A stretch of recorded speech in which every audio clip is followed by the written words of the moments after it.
ভিডিওটি দেখার আগে সবার কাছে ছোট্ট একটা রিকোয়েস্ট করতে চাই। প্লিজ প্লিজ প্লিজ যারা ভিডিওটি দেখবেন সবাই একটা করে সাবস্ক্রাইব করে দেবেন। আপনাদের ভালোবাসা পেলে এমন ভিডিও আরও উপহার দিব। ভিডিওগুলো বানাতে অনেক কষ্ট হয়, আমি জানি। এই ভিডিওটি অনেক মানুষই দেখবেন, তাই প্লিজ একটা করে সাবস্ক্রাইব করে দেবেন। আর যারা আমাকে ভালোবাসে তারা সবাই একটা করে লাইক দিয়ে দেখিয়ে দিবেন লাভ ইউ অল। তো চলুন আজকের ভিডিওটি শুরু করা যাক। গল্প শুরু করার আগেই বলে দেওয়া হচ্ছে এটি একটি কাল্পনিক গল্প। তো চলুন শুরু করা যাক। কাজ করে বাসায় যেতে লাগলাম। রাস্তা দিয়ে হঠাৎ একটা জায়গায় চোখ পড়লো। মিতুর মতো একটা মেয়ে একটা ছেলেকে পার্কে বসে কিস করতে লাগলো। আমি শিওর হওয়ার জন্য তাদের থেকে একটু দূরে দাঁড়িয়ে দেখতে লাগলাম। তখন আমি নিজের চোখে যেটা দেখলাম তার জন্য মোটেও প্রস্তুত ছিলাম না। ঠিকই ধরেছেন মিতু। আমি ভাবতে পারি নাই মিতু আমার সাথে প্রতারণা করবে। নিজের চোখ দিয়ে দুফোঁটা পানি পড়ে গেল। মিতু আর আমার রিলেশন আজ 2 বছরের। মিতুর আমাকে আগে ভালোবাসার কথা বলেছে, কিন্তু সে আমার সাথে এরকম করবে আমি ভাবতে পারিনি। এ কারণেই তো বলি মিতুর মোবাইলে কল দিলে এত ব্যস্ত থাকে কেন। আমি ব্যস্তর কথা বললে বলে বান্ধবীর সাথে কথা বলছে, আগের মতো আমার সাথে ঠিকভাবে কথা বলে না। তার মানে মিতু আমাকে এখন আর ভালোবাসে না। আমি তাদের সামনে গিয়ে বললাম, বাহ বাহ মিতু, এসব কি? আর তোমার সাথে ছেলেটা কে? মিতু মনে হয় আমাকে এখানে আশা করে নাই।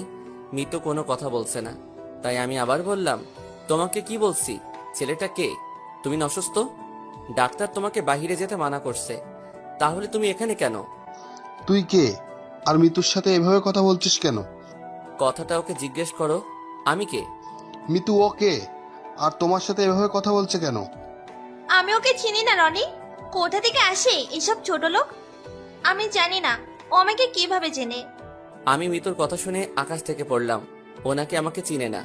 2 বছরের ভালোবাসা একদিনে ভুলে গেছে। কিরে, তোকে তো মিতু চিনে না, তুই তাকে কথাগুলো বলছিস কেন? তুমি এটা কি বললে? আমাকে তুমি চিনো না? 2 বছরের ভালোবাসা 1 মিনিটে ভুলে গেলে? বাহ বাহ, তোদের মতো বড় লোকের মেয়েদের ভালোবাসা আমার ভুল ছিল।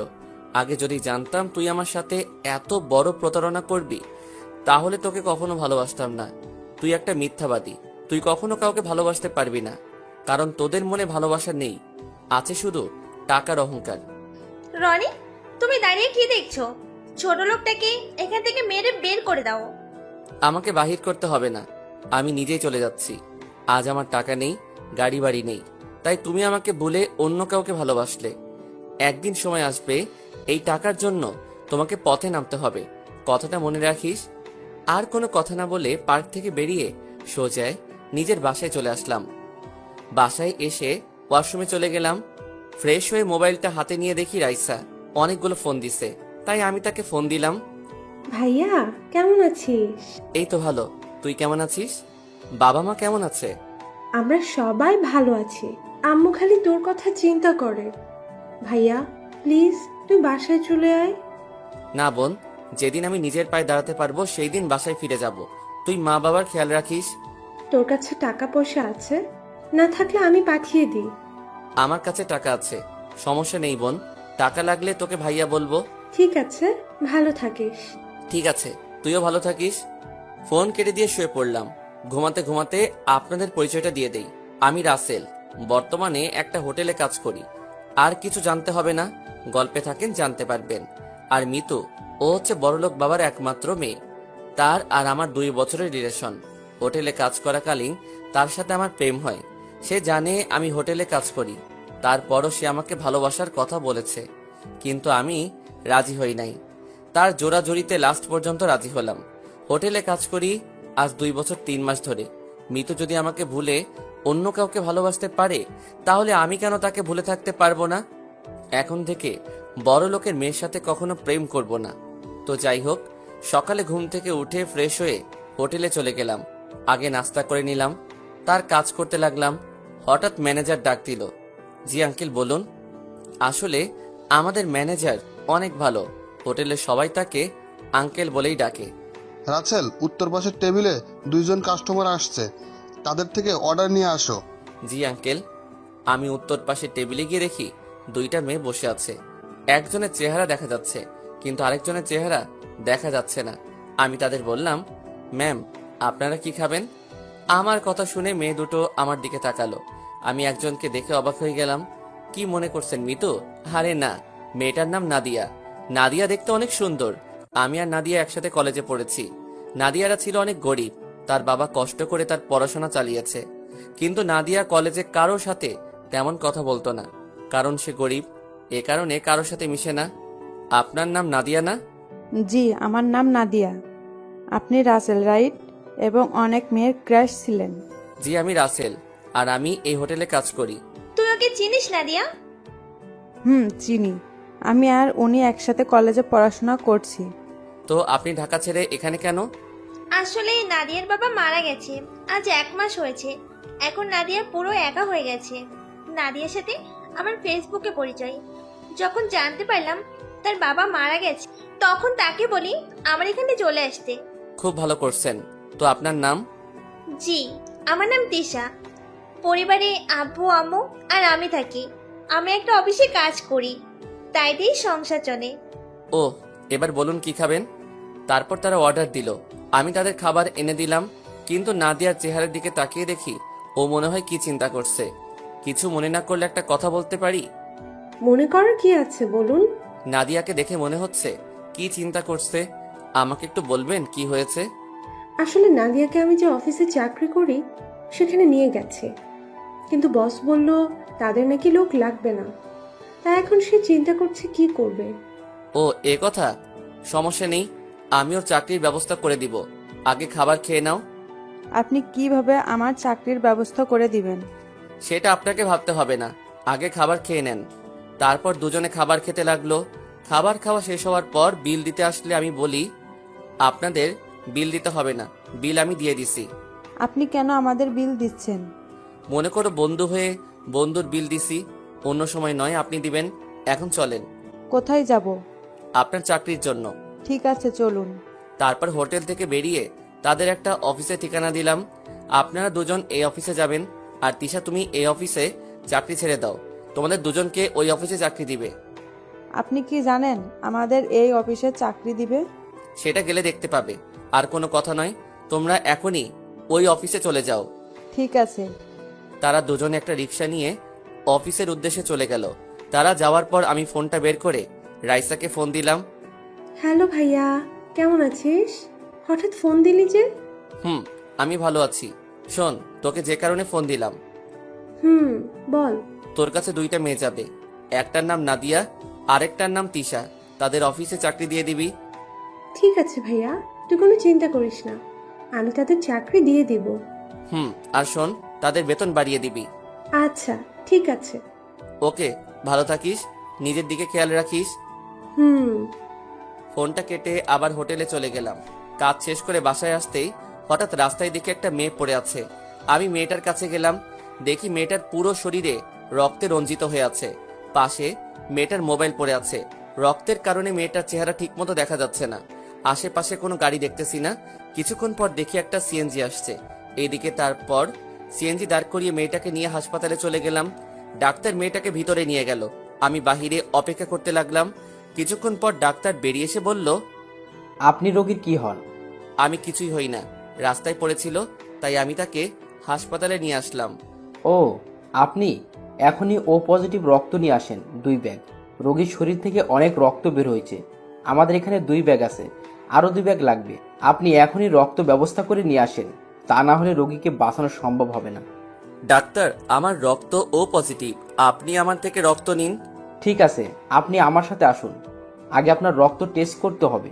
ঠিক আছে, চলুন। আমি ডাক্তারের সাথে ভিতরে গেলাম। তারপর রক্ত টেস্ট করে দেখলো ঠিক আছে।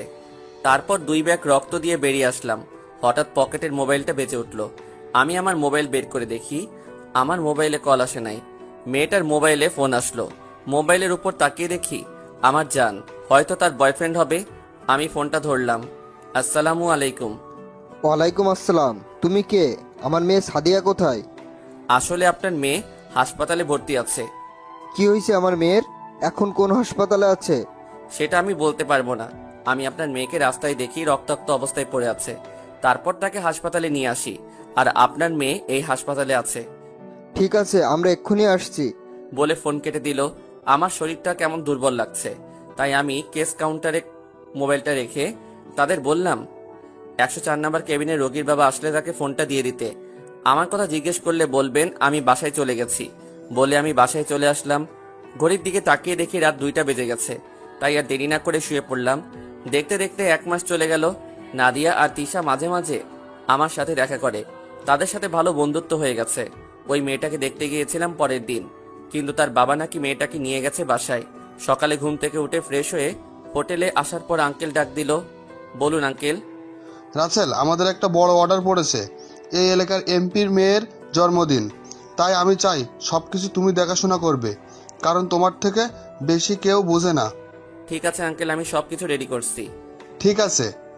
তারপর মাল সামানা নিয়ে এমপির বাড়ি চলে গেলাম। সবকিছু ঠিক করে দিয়ে বাসায় চলে আসলাম। পরের দিন সকালে ঘুম থেকে উঠে ফ্রেশ হয়ে এমপির বাড়িতে চলে গেলাম। আপনারা হয়তো ভাবছেন কি কাজ, আসলে আমরা সবার খাবারের সব আইটেম প্যাক করব। আমি এসে দেখি তারা সবাই কাজ শুরু করে দিছে। দেখতে দেখতে সন্ধ্যা হয়ে গেছে, সব মেহমান আসতে শুরু করে দিছে, আর আমাদের খাবারের আইটেম সব রেডি হয়ে গেছে। এমপির মেয়ের জন্মদিন বলে কথা, সব বড় বড় লোক আসছে, কিন্তু আমি এখনো পর্যন্ত এমপির মেয়েকে দেখলাম না। হঠাৎ দেখি 10-12টা গাড়ি আসলো, সব মিডিয়া সামনে চলে গেল। মনে হয় বড় কোনো লোক আসছে। ঠিকই ধরেছেন, এ আর কেউ নয়, উনি কে তা পরের পর্বে জানতে পারবেন।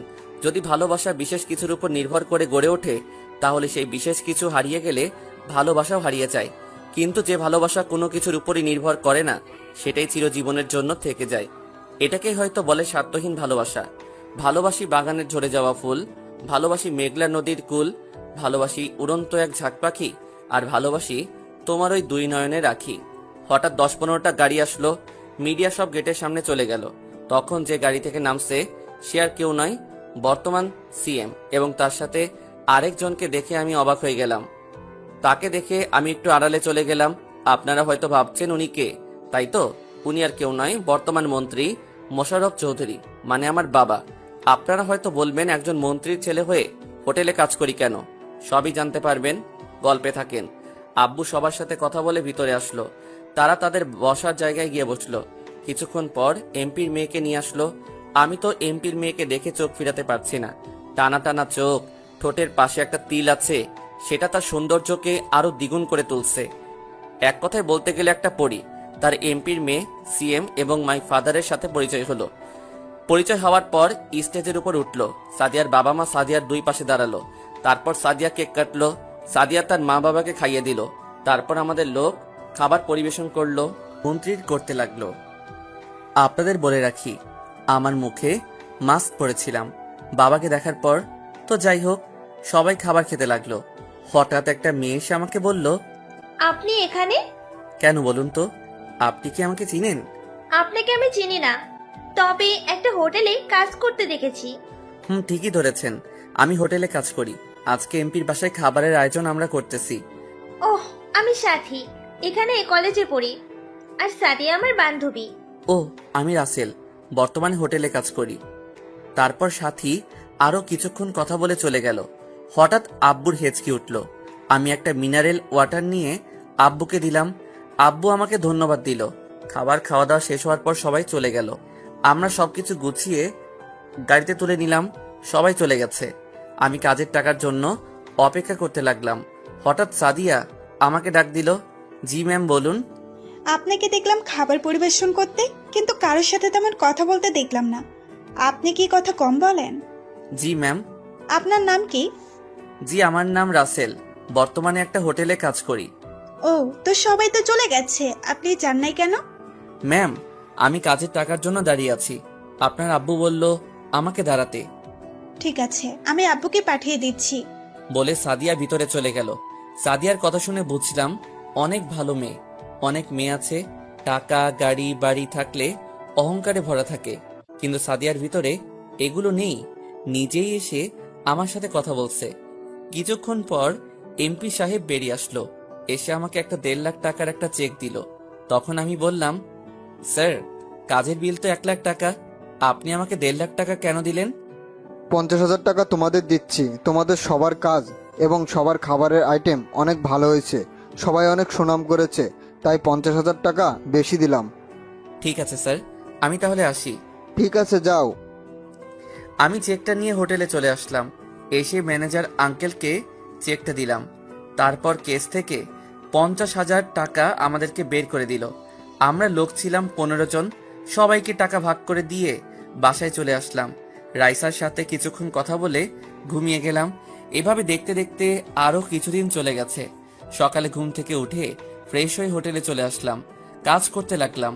হঠাৎ দেখি এমপির মেয়ে মানে সাদিয়া তার কিছু বান্ধবী নিয়ে হোটেলে ঢুকতে আসে। আমি আমার এক বন্ধুকে অর্ডার নিয়ে আসার জন্য বললাম, কিন্তু বন্ধু এসে আমাকে বলল তারা নাকি আমাকে যেতে বলেছে। আমি আর দাঁড়িয়ে না থেকে তাদের সামনে গেলাম। জি ম্যাম, বলুন কি খাবেন? আপনি কোথায় ছিলেন? ম্যাম, আমি পাকঘরে ছিলাম। ও ঠিক আছে। ওই তোরা সবাই কি খাবে, অর্ডার দেই? তারপর সাদিয়ার বান্ধবীরা অর্ডার দিল। আমি তাদের খাবার এনে দিলাম। এটা কিন্তু আমার কাজ না, তারপরও এনে দিলাম, কারণ আমি সাদিয়াকে প্রথম দেখায় ভালোবেসে ফেলেছি। হাই হাই, আমি এটা কি বললাম? আমি তো বলছি বড় লোকের মেয়ের সাথে কখনো প্রেম করব না। এখন দেখি আবার বড় লোকের মেয়ের প্রেমে হাবুডুবু খাচ্ছি।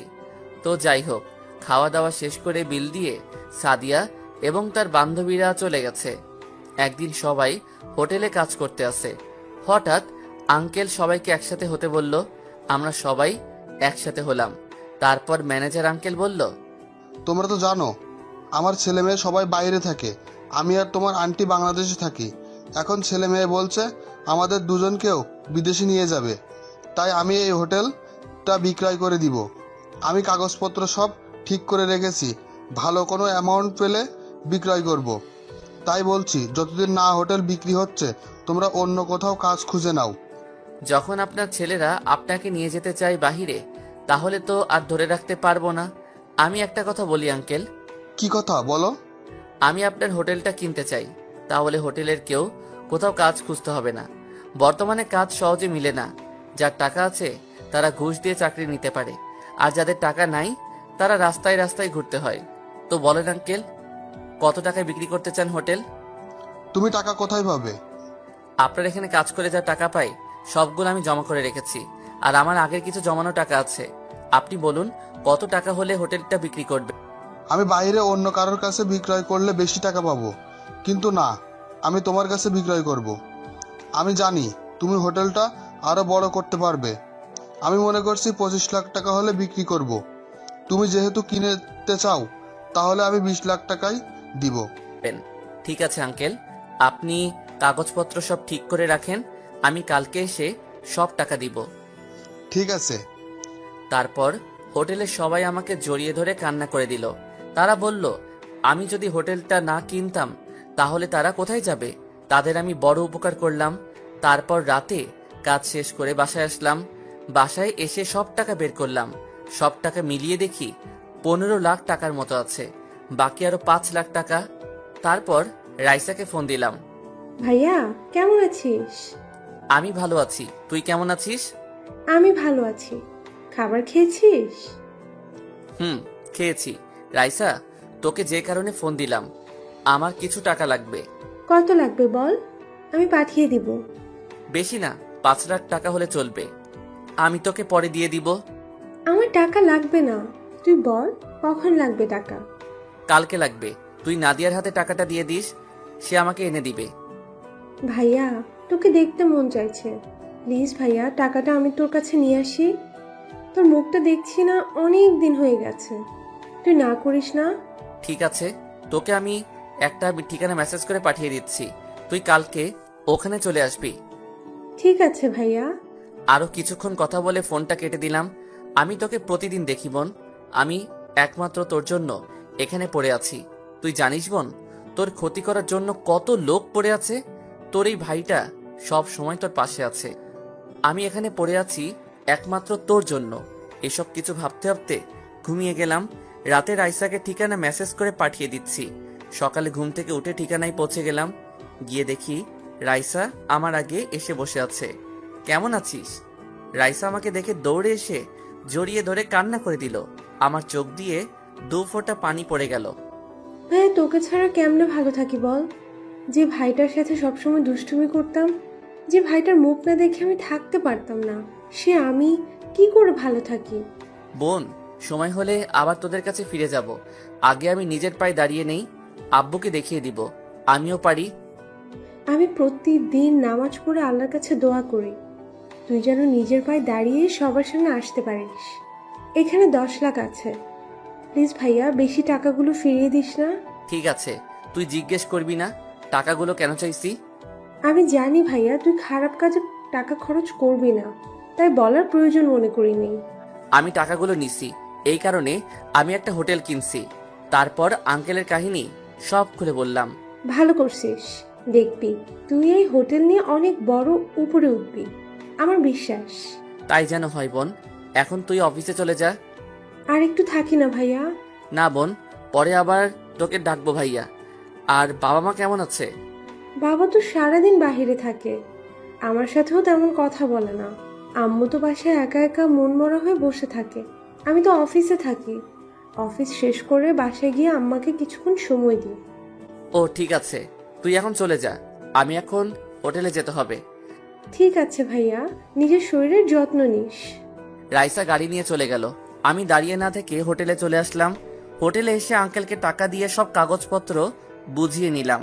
এখন আমি নিজের মতো করে হোটেল চালাতে লাগলাম। আস্তে আস্তে আমার হোটেল নাম করা হয়ে গেছে, সবাই এখন এক নামে চিনে, মা বাবার দেওয়া হোটেল অ্যান্ড রেস্টুরেন্ট। আমার হোটেল এখন বাইরের লোক এসে খাবার খায়। এই হোটেল ওপরে উঠাতে আমার 6 মাস চলে গেছে। এই 6 মাসের ভিতরে সাদিয়া অনেকবার এসেছে আমার হোটেলে এসে আমার দিকে কেমন করে যেন তাকিয়ে থাকে। আসল কথা বলতে, সাদিয়ার এই তাকানো দেখে আমি তার প্রেমে পড়ে গেছি। সাদিয়াকে দেখে মনে হচ্ছে সেও আমাকে ভালোবাসে। তাকাবে না কেন? এককালে কলেজে সব মেয়ের ক্রাশ ছিলাম। আসলে বাস্তবে আমি অনেক কালো একটা ছেলে। কোনো মেয়ে আমার প্রেমে ভুলেও পড়বে না। দেখতে দেখতে 1 বছর চলে গেছে। এখন আমার বাড়ি গাড়ি সব কিছু আছে। আমি এখন নিজের পায়ে দাঁড়াতে পেরেছি। এখন আমার আব্বু বলতে পারবে না তুই জীবনে কিছু করতে পারবি না। এখন ভাবছি সাদিয়াকে প্রপোজ করব। দেরি না করলে হয়তো অন্য কেউ নিয়ে যাবে। এই 1 বছরে সাদিয়ার সাথে ভালো বন্ধুত্ব হয়ে গেছে। তার সাথে এখন ফোনে কথা হয়। রাতে সাদিয়াকে ফোন দিলাম। বলো। কেমন আছো? ভালো আছি, তুমি কেমন আছো? আমিও ভালো আছি। কালকে আমার সাথে একটু দেখা করতে পারবে? কোথায় দেখা করবে? আমরা যে জায়গায় মাঝে মাঝে দেখা করতাম। ঠিক আছে, কয়টায় আসবে? বিকাল 5টায়। ওকে ঠিক আছে। তারপর আরো কিছুক্ষণ কথা বলে ফোনটা কেটে দিলাম। এবার আপনাদেরকে বলি, রাইসা আমার সাথে আরো অনেকবার দেখা করেছে এবং রাইসার থেকে যে টাকা নিয়েছি ওগুলো তাকে দিয়ে দিছি। রাইসা নিতে চাইনি, আমি জোর করে তার টাকা দিয়ে দিছি। আপনারা হয়তো এখন জিজ্ঞেস করবেন রাইসার ক্ষতি করার জন্য কেন লোক পড়ে আছে। রাইসা কি করেছে? এখানে রাইসা কিছু করে নাই। যা করেছি আমি আমার উপর প্রতিশোধ নিতে রাইসার ক্ষতি করার চেষ্টা করছে। তো আপনারা বলবেন আমি কি ক্ষতি করেছি? গল্পে থাকেন সবকিছু জানতে পারবেন। সকালে ঘুম থেকে উঠে ফ্রেশ হয়ে হোটেলে চলে গেলাম। বিকেলে হোটেল থেকে বেরিয়ে গাড়ি নিয়ে পার্কে চলে আসলাম। পার্কে ঢুকে দেখি সাদিয়া আমার সাথে এসে বসে আছে। সাদিয়া আমাকে দেখে বলল, তোমার আসতে এত দেরি হলো কেন? হোটেলে অনেক কাস্টমার, তাই আসতে লেট হয়ে গেছে। আপনাদের একটা কথা বলি, আমি হোটেলটা আগে যেভাবে কাজ করেছি এখনো সেভাবে কাজ করি। কেউ বুঝতে পারবে যে আমি এই হোটেলের মালিক। আমার হোটেলের একজন ম্যানেজার রাখছি। তো যাই হোক, ও তা কি কথা বলবে বলো? আমার কথা শুনে আবার রাগ করবে না তো? না, রাগ করব না, বলো কি বলবে। আমার জীবনে কেউ নেই তুমি ছাড়া। আমার জীবনে কোনো স্বপ্ন নেই তুমি ছাড়া। আমার দু চোখ কিছু খোঁজে না তোমায় ছাড়া। আমি কিছু ভাবি না তোমায় ছাড়া। আমি কিছু লিখতে পারি না তোমার নাম ছাড়া। আমি কিছু বুঝতে চাই না তোমায় ছাড়া। সাদিয়া, তোমার সাথে কথা বলতে বলতে আমি তোমাকে কখন যে তোমাকে ভালোবেসে ফেলেছি আমি নিজেও জানি না। আমি তোমাকে ভালোবাসি সামিয়া। তারপর সাদিয়া এমন কিছু করবে আমি তো কল্পনাও করতে পারিনি। পৃথিবীতে সেই সবচেয়ে ধনী, যার একটি সুন্দর মন আছে, যার মনে নাই কোনো অহংকার, নাই কোনো হিংসা, আছে শুধু অন্যের জন্য ভালোবাসা। বুকের কষ্ট চাপা দিয়ে ঝরছে চোখের জল। মনের মানুষ ভুলে গেছে কাকে দিব কল। মেঘহীন আকাশে চাঁদের নেই আলো। এই পৃথিবীতে আমি ছাড়া সবাই আছে অনেক ভালো। এই কথাটা বলতে এত সময় লাগিয়ে দিছো? তুমি জানো না, তোমাকে যেই তোমার জন্মদিনে দেখি সেদিন তোমাকে আমার অনেক পছন্দ হয়ে যায়, আর আমি তোমাকে ভালোবেসে ফেলি। তুমি বোঝো না, তোমার রেস্টুরেন্টে এসে তোমার দিকে তাকিয়ে থাকি কেন? কারণ আমি তোমাকে ভালোবাসি, তাই তাকিয়ে থাকি। তাহলে তুমি আমাকে ভালোবাসার কথা বললে না কেন? বলিনি ভয়ে। যদি তুমি না করে দাও তাহলে তো তোমার সামনে আসতে পারবো না, আর আমি একটা মেয়ে হয়ে কিভাবে তোমাকে ভালোবাসার কথা বলি? তুই জানো, প্রথম যেদিন তোমাকে দেখি তোমাদের বাড়ি, সেদিন থেকে ভালো লাগে। পরে আমি চিন্তা করলাম তুমি যদি নিতুর মতো আমাকে ধোকা দাও, তাই আর বলি নাই। কিন্তু তুমি যতদিন আমার সামনে আসো আমি সবকিছু ভুলে যাই। আগে বলো, এই মিতুটাকে? মিতু আমার প্রথম ভালোবাসা। আমি কখনো কোনো ছেলেকে ভালোবাসি নাই। তুমি আমার উপর ভরসা রাখতে পারো, তোমাকে ছেড়ে আমি কোথাও যাব না। আমি সব বড়লোক মেয়ের মতো না। ঠিক আছে, এবার ছাড়ো। পার্কের সবাই আমাদের দিকে তাকিয়ে আছে। না, ছাড়বো না। আমি আমার ভালোবাসার মানুষকে জড়িয়ে ধরে আছি, এতে সমস্যা কোথায়? ঠিক আছে বাবা, তুমি জড়িয়ে ধরো থাকো। আরো কিছুক্ষণ বসে বাসায় চলে আসলাম। সাদিয়াকে তাদের বাসায় নামিয়ে দিয়ে আমি আমার বাসায় চলে আসলাম। বাসায় এসে ফ্রেশ হয়ে বিছানায় শুয়ে পড়লাম। হঠাৎ মোবাইলটা বেজে উঠলো। তাকিয়ে দেখি রাইসা ফোন দিছে। কেমন আছিস? আমি ভালো আছি, তুই কেমন আছিস? আমি ভালো আছি। বাবা মা তারা কেমন আছে? আম্মু তো তোর চিন্তায় চিন্তায় অসুস্থ হয়ে পড়েছে, আর এখন আব্বুও কেমন যেন হয়ে গেছে।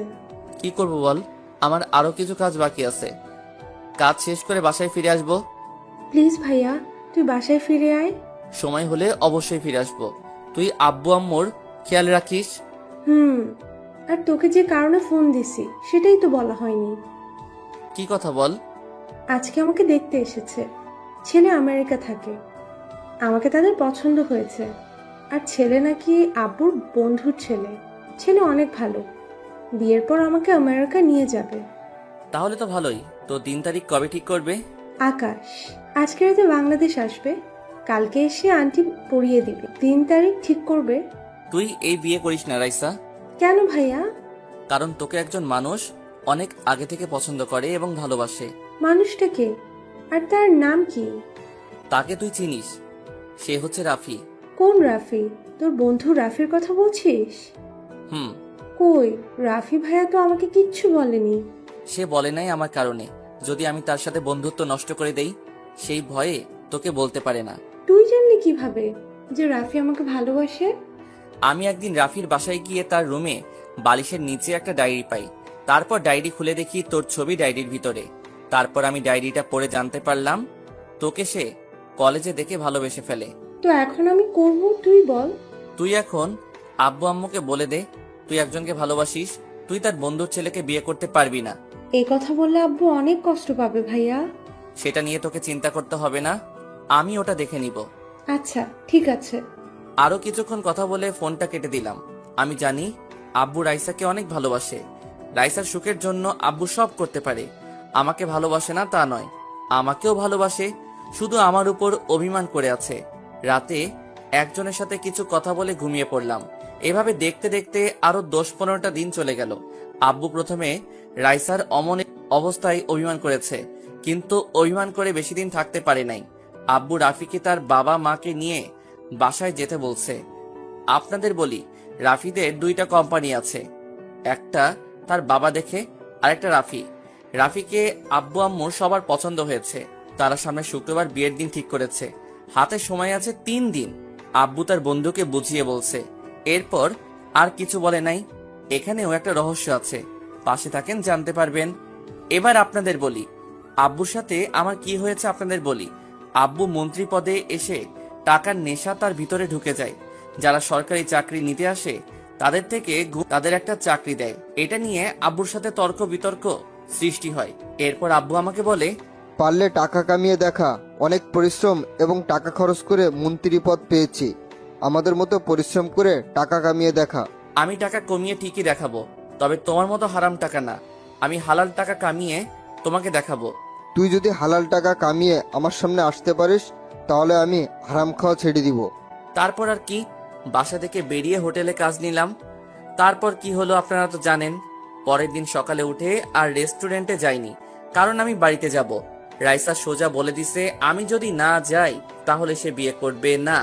সাদিয়া এবং আমার ভালোবাসা আগের মতোই চলছে, তবে মাঝে মাঝে সাদিয়াকে ফোন দিয়েলে ব্যস্ত থাকে। আমি তাকে বলে সে বলে নানি ফুপা ফুপি তাদের অনেক আত্মীয় স্বজনের সাথে কথা বলে, তাই আমি আর কিছু বলি না। পরের দিন সাদিয়াকে ফোন দিয়ে বললাম আমার সাথে মার্কেটে যাওয়ার জন্য, কিন্তু সে বলল তার নাকি বাসায় মেহমান আসবে। আমি বাসা থেকে বেরিয়ে গাড়ি নিয়ে মার্কেটে চলে গেলাম। গাড়ি পার্কিং করে যেই না গাড়ি থেকে নেমে মার্কেটের ভিতরে ঢুকবো, হঠাৎ একটা জায়গায় চোখ আটকে গেল। দেখি সাদিয়া একটা ছেলের সাথে দাঁড়িয়ে কথা বলছে, আর যেই ছেলেটাকে দেখলাম তাকে দেখে আরো অবাক হলাম। ও দেশে আসলো কবে, আর সাদিয়ার সাথে ওর সম্পর্ক? আমাকে সবকিছু জানতে হবে। আমি মার্কেটের ভিতরে ঢুকে সবার জন্য কেনাকাটা করে বাহিরে এসে দেখি সাদিয়া আর ওই ছেলেটা নেই। আমি গাড়ি নিয়ে সোজা বাসায় চলে আসলাম। বাসায় এসে একজনকে ফোন দিলাম। হ্যালো, বল। নাদিম দেশে কবে আসলো? আর তোরা আমাকে বলিস নাই কেন? আমি তো তাকে কিছুক্ষণ আগে দেখলাম এমপির মেয়ের সাথে গাড়িতে করে কোথায় যেন যাচ্ছে। শোন, নাদিমের উপর ভালো করে নজর রাখবি। সে কোথায় যাবে কি করে সবকিছু আমাকে বলবি। আর এমপির মেয়ের সাথে নাদিমের কি সম্পর্ক তা আমাকে জানাবি। ওকে, সমস্যা নেই। রাইসা এবং আমাদের পরিবারের চারপাশে নজরে রাখিস। বাহিরের কোনো লোকজন যেন ভিতরে না যেতে পারে। ওটা নিয়ে তোকে চিন্তা করতে হবে না, আমি আরো লোক বাড়িয়ে নিছি। যে লোকগুলো নিছি সবগুলো বডি বিল্ডার। নাদিমের লোক তাদের দেখলে ভয়ে জায়গায় প্রসাব করে দিবে। ঠিক আছে, আমি এখন বাড়ি যাব, তোরা ওই দিকে খেয়াল রাখিস। আচ্ছা ঠিক আছে। ফোন কেটে দিয়ে সাদিয়াকে ফোন দিলাম। 2-3 বার দেওয়ার পর ফোন ধরলো। বলো। কোথায় তুমি? হঠাৎ এই কথা? তুমি তো জানো আমি পাশেই আছি। ও, আমার মনে ছিল না। তা মেহমান কি চলে এসেছে? গেস্ট রুমে বসে আব্বু আমার সাথে গল্প করছে। আচ্ছা, তোমাকে যেটার জন্য ফোন দিচ্ছি, আমি আমার এক বন্ধুর বোনের বিয়েতে যাব। তুমি কি আমার সাথে যাবে? তুমি যাও, আমার এসব বিয়ে বাড়িতে যেতে মনে কয় না। মানুষের চেঁচামেচি আমার ভালো লাগে না। ঠিক আছে, তাহলে আমি গেলাম। রাতে ফোনে কথা হবে। ওকে, যাও। আল্লাহ হাফেজ। আল্লাহ হাফেজ। আমি ফোন কেটে দিয়ে মনে মনে বললাম তুমি কেন যাবে না তা আমার ভালো করে জানা আছে। আর তুমি আমাকে ভালোবাসো না, আমার সাথে প্রেমের অভিনয় করছো। কারণ নাদিমের সাথে তোমাকে দেখে আমি বুঝতে পেরেছি। দেখি সাদিয়া, তুমি আমার সাথে কত নাটক করতে পারো। তুমি এখনো এই রাসেলকে চিনো না। তারপর রেডি হয়ে গাড়ি নিয়ে বাসায় চলে আসলাম। আপনাদের বলি, আমি আমাদের বাসা থেকে কিছুটা দূরে থাকি। বাসায় আসতে 1 ঘন্টা সময় লাগে। বাড়ির সামনে আসার পর বাড়ির দারোয়ান গেট খুলে দিল। ভিতরে যাওয়ার পর গার্ড এসে দরজা খুলে দিল। দারোয়ান তার আমাকে দেখে চিনে ফেলছে। আমি গাড়ি থেকে নেমে দরজার সামনে এসে কলিং বেল চাপ দিলাম। আম্মু এসে দরজা খুলে দিল। আমাকে দেখে জড়িয়ে ধরে কান্না করে দিল।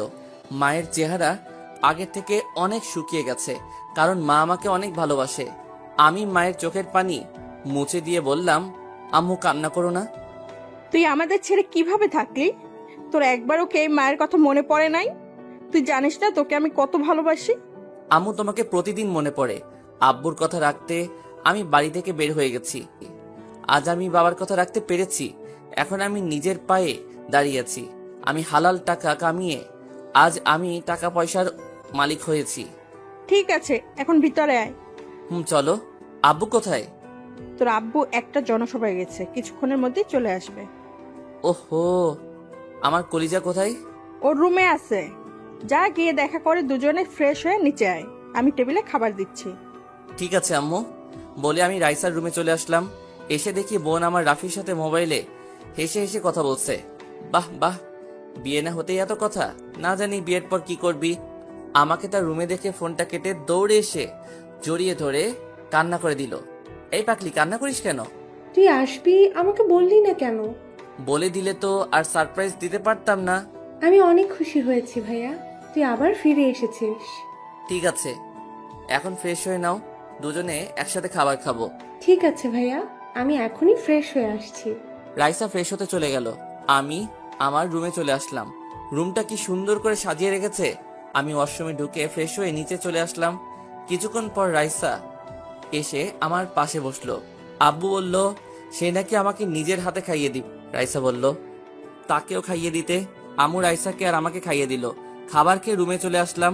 আপনাদের একটা কথা বলি, রাইসা জানে না আমি যে মন্ত্রীর ছেলে। রুমে এসে একজনকে ফোন দিলাম। তারপর সে যেটা বলল আমি তো অবাক হয়ে গেলাম। তার মানে সাদিয়া আমার ব্যাপারে সবকিছু জানে। তাহলে চলুন, ওপাশ থেকে কি বলেছে? কোনো খবর পেয়েছিস? আমি তোকে ফোন দিতে মোবাইল হাতে নিছি, এখন দেখি তুই ফোন দিলি। কেন? নাদিমের সাথে এমপির মেয়ে সাদিয়ার সব খবর জেনে গেছি। কি জানিস বল। সাদিয়া হচ্ছে নাদিমের মামাতো বোন। সাদিয়া বিদেশ থেকে পড়াশুনো করে দেশে এসেছে। আর কি জানিস? আমাদের লোক তাদের পিছনে লাগিয়েছি। কিছুক্ষণ আগে ওরা আমাকে সব বলল। সাদিয়া তোর সাথে প্রেমের অভিনয় করছে। সবকিছু নাদিমের প্ল্যান, যাতে তোকে মারতে সুবিধা হয়। আর সাদিয়া এটাও জানে তুই মন্ত্রীর ছেলে। ওরা কিভাবে জানলো আমাকে সাদিয়া মারার জন্য প্রেমের অভিনয় করছে? নাদিম আর সাদিয়া একটা রেস্টুরেন্টে খাবার খেতে খেতে এইসব বলছে। আমাদের লোক সব শুনে আমার কাছে বলছে। আচ্ছা, তোদের মধ্যে মামাতো ভাই বোন ছাড়া অন্য কোনো প্রাণী আছে? সেরকম কিছু জানতে পেরেছে? এমন কিছু জানতে পারে নাই। ও, আমার মনে হয় সাদিয়া যদি সত্যিটা জানতো তাহলে নাদিমের কথায় কখনো রাজি হতো না। ওপাশে কে কথা বলছে তা আর গোপন রাখবো না। ও আর কেউ নাই, আমার বন্ধু এনামুল। তার একটা গ্রুপ আছে, আর তার নাম শুনলে এলাকার মানুষ ভয় পায়। আমি আর এনামুল একসাথে কলেজে পড়ছি। কলেজে পড়া অবস্থায় এনামুল এই গ্রুপ তৈরি করে। এনামুল কোনো খারাপ কাজ করে না, সে সবসময় মানুষের বিপদে এগিয়ে আসে। বলতে গেলে এনামুল, রাফি আর আমি বেস্ট ফ্রেন্ড। তো যাই হোক, তো এখন কি করব বল? এখন কিছু করা যাবে না, আগে রাইসার বিয়েটা শেষ হোক, তারপর যা করার করব। তোরা নাদিম আর সাদিয়াকে চোখ বেড়ে রাখবি। তারা কখন কোথায় যায়, কি করে, সবকিছু আমাকে জানাবি। আচ্ছা ঠিক আছে। আরো কিছুক্ষণ কথা বলে কেটে দিলাম। ফোনটা কেটে দরজার সামনে তাকিয়ে দেখি আব্বু দাঁড়িয়ে আছে।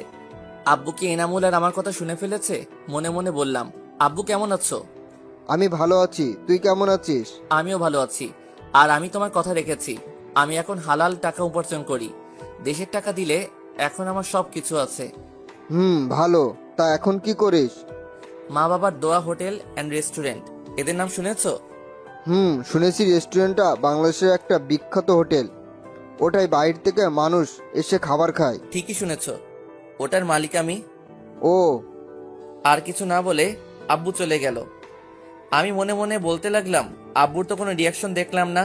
আজ কত বছর পর বাড়িতে আসলাম, নাকি আমার সব কথা শুনে ফেলছে। যাই হোক, এটা নিয়ে পরে ভাবা যাবে। রাতে সবার সাথে খাবার খেয়ে আমি নিজের রুমে চলে আসলাম। বিছানায় শুয়ে ম্যানেজারের সাথে কিছুক্ষণ কথা বলে সাদিয়াকে ফোন দিলাম, কিন্তু সাদিয়ার ফোনটা ওয়েটিং এ আছে। কিছুক্ষণ পর রাইসা আমার রুমে আসলো, তার সাথে কিছুক্ষণ কথা বলে ঘুমিয়ে গেলাম। সকালে ঘুম থেকে উঠে ফ্রেশ হয়ে নিচে এসে দেখি সব মেহমান আসা শুরু করছে। রাতে গায়ে হলুদের অনুষ্ঠান শেষ করে রুমে চলে আসলাম, কিন্তু অবাক করার বিষয় হলো সাদিয়া আমাকে একটা ফোনও দিল না। আমি দেখবো সাদিয়া তুমি আমার কি করতে পারো। তুমি এখনো এই রাসেলকে চিনতে ভুল করছো। পরের দিন ধুমধাম করে রাইসার বিয়ে হয়ে গেল। রাইসা যাওয়ার সময় আমাকে ধরে অনেক কান্না করছে। বাসাটা কেমন ফাঁকা হয়ে গেছে। এভাবে দেখতে দেখতে 5 দিন চলে গেল। সাদিয়ার সাথে এখনো কথা হয় নাই। তাকে ফোন দিছে অনেকবার, কিন্তু ফোন বন্ধ। এনামুল বলছে নাদিয়াকে কিছুদিন ধরে দেখছি না। নাদিম মাঝে মাঝে এমপির বাসায় আসে। রাইসাকে বিয়ের পরের দিন আমাদের বাসায় নিয়ে এসেছি। গতকাল রাইসা আর রাফি চলে গেল। এখন সে অফিস নাদিয়া আর তিশা দেখাশোনা করে। নাদিয়া আর তিশাকে একটা ফ্ল্যাট বাড়ি আর অফিসে যাওয়া আসার জন্য একটি গাড়ি দেওয়া হয়েছিল। বিছানায় শুয়ে শুয়ে মোবাইল টিপতে রাখলাম। হঠাৎ একটা আননোন নাম্বার থেকে আমি ফোনটা ধরে বললাম, হ্যালো, কে বলছেন? আমি সাদিয়া। তুমি কেমন আছো? তোমাকে ছাড়া কি করে ভালো থাকি বলো? তুমি এতদিন কোথায় ছিলে? আর তোমার মোবাইল বন্ধ কেন? আমি মামার বাসায় এসেছি আর মোবাইল বাড়িতে ফুলে রেখে এসেছি। তার মানে সাদিয়া নাদিমদের বাসায়। এ কারণে তো এনামুল বলল সাদিয়াকে কিছুদিন ধরে দেখে না। মনে মনে বললাম, তাদের কারো মোবাইল থেকে ফোন দেয়া যায় না। প্লিজ তুমি রাগ করো না, আমি তোমার নাম্বারটা মুখস্থ করে রাখি নাই। আমার নাম্বার মুখস্থ করবে কিভাবে? আমাকে কিভাবে মারবে তার প্ল্যান করছো? আপনারা কি ভাবছেন আমি ওর সাথে এত সুন্দর করে কথা বলছি কেন? আরে ভাই, এটা আমি ওর সাথে অভিনয় করছি। দেখি তার মনের অনুভূতি কেমন। ও, আজকে আমার সাথে দেখা করতে পারবে? কোথায় দেখা করবে? কফি শপে, রাত 9টা। আচ্ছা ঠিক আছে, ওকে বাই। বাই। ফোন কেটে দিয়ে ওয়াশরুমে ঢুকে ফ্রেশ হয়ে দুপুরের খাবার খেয়ে রুমে এসে একটা ঘুম দিলাম। বিকালে ঘুম থেকে উঠে মা বাবাকে বলে গাড়ি নিয়ে রেস্টুরেন্টে চলে আসলাম। রেস্টুরেন্টে কিছুক্ষণ থেকে কফি শপে চলে আসলাম। আমি একটা টেবিলে গিয়ে বসলাম। কিছুক্ষণ পর দেখি সাদিয়া আসলো। আমি বুঝি না এই মেয়েটা আমাকে কি পাগল করে ছাড়বে।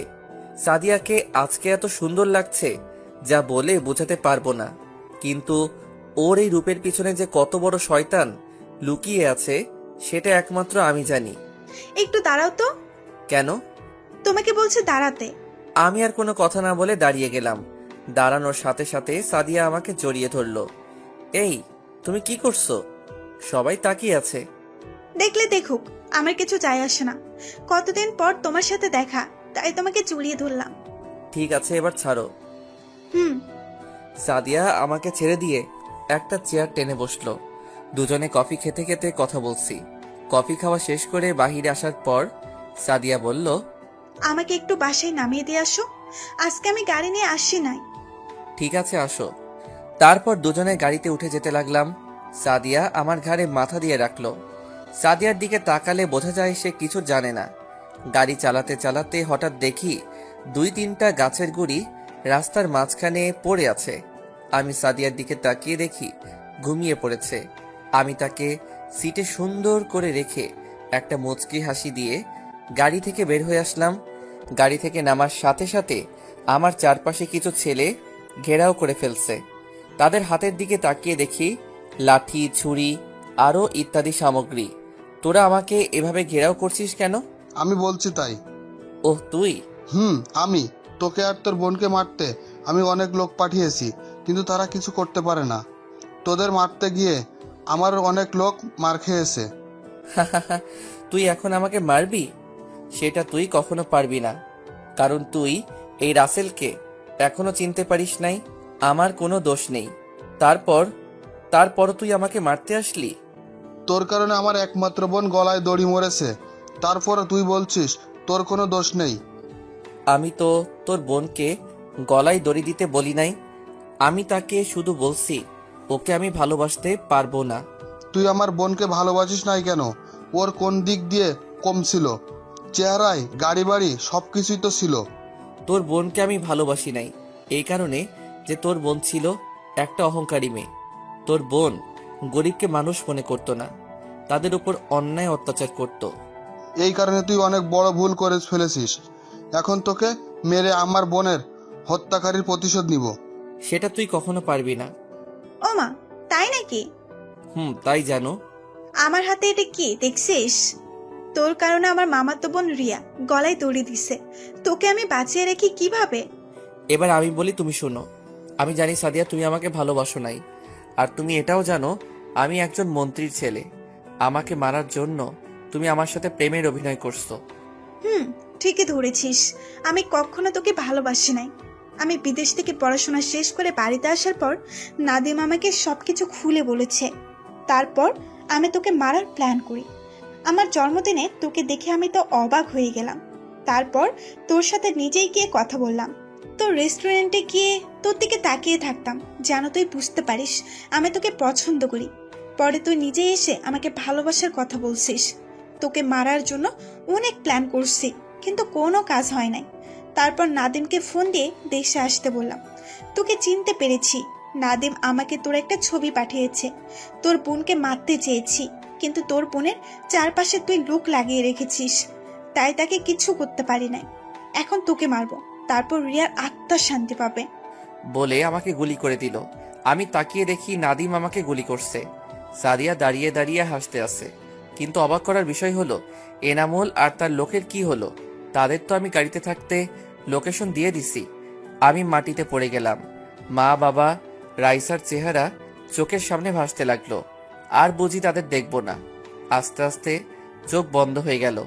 এবার হয়তো আপনারা আসল রহস্য জেনে গেছেন যে নাদিম আমাকে কেন মারছে। সাদিয়ার একটু কষ্ট হলো না? ওর আবার কষ্ট হবে কেন? ও তো আমাকে ভালোবাসে নাই। আপনাদের আরেকটা রহস্য খুলে বলি। আমার আব্বু রাইসার সাথে আকাশের বিয়ে মানা করার পর কেন কিছু বলল না? আকাশের আব্বু, আকাশ আর তার বাবা কেন কিছু বলে নাই? তাহলে আকাশের বাবা অবৈধ ব্যবসা করে, নারী পাচার করে বাহিরে রাষ্ট্রে, আর বাহিরে আকাশ সব কিছু করে। আকাশের আব্বু এসব করে আমার আব্বুর পাওয়ারে। আব্বুর সাথে কিছু করতে গেলে তাদের ব্যবসা বন্ধ হয়ে যাবে, সে কারণে কিছু বলে নাই।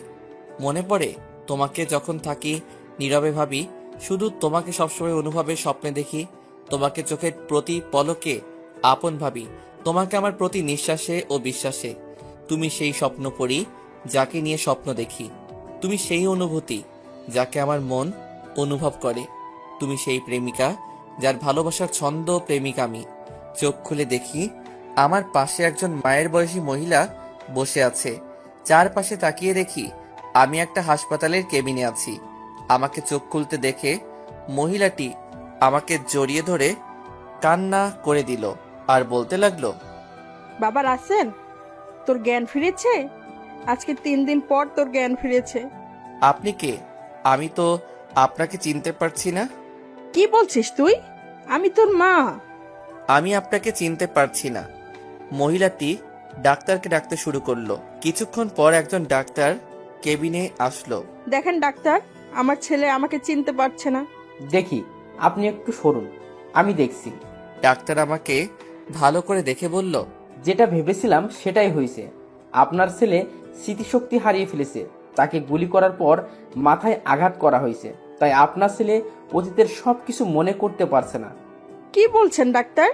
আমার ছেলে কি ভালো হবে না? সেটা বলতে পারছি না, আল্লাহ চাইলে ভালো করতে পারেন। তবে একটা কথা শুনে রাখবেন, ওকে কখনো উত্তেজিত করবেন না, তাহলে মাথায় সমস্যা হতে পারে। ঠিক আছে ডাক্তার, আল্লাহ আমার ছেলেকে বাঁচিয়ে রাখছে, এটাই অনেক। আমি ওর আব্বুকে ফোন দিয়ে আসতে বলছি। তারপর আম্মু আব্বুকে ফোন দিয়ে হাসপাতালে আসতে বলল। হঠাৎ একটা মেয়ে এসে আমাকে জড়িয়ে ধরে কান্না করে দিল। এই, আপনি কে? আর আমাকে জড়িয়ে ধরলেন কেন? ভাইয়া তুই কি বলছিস? আমি তোর বোন রাইসা। আমি তো আপনাকে চিনতে পারছি না। আম্মু, ভাইয়ার কি হয়েছে? ও আমার সাথে এভাবে কথা বলছে কেন? তারপর আম্মু রাইসাকে সবকিছু খুলে বলল। আমি আপনাদের কাউকে চিনতে পারছি না। রাইসা আর আম্মু কান্না করছে। কিছুক্ষণ পর দেখি একজন বাবার বয়সী লোক কেবিনের ভিতরে আসলো। ভিতরে ঢুকে আমার পাশে বসে বলল, কেমন আছিস রাসেল? আমি ভালো আছি। আপনি কে? আমি তোর বাবা। তুই কি আমাকে চিনতে পারছিস না? আমি কাউকে চিনতে পারছি না। আম্মু আব্বুকে সবকিছু খুলে বলল। 5 দিন পর আমাকে তাদের বাসায় নিয়ে গেল। আমাকে একটা রুমে নিয়ে গেল। রুমের ভিতরে ঢুকে দেখি চারপাশে আমার ছবি দিয়ে ভরা।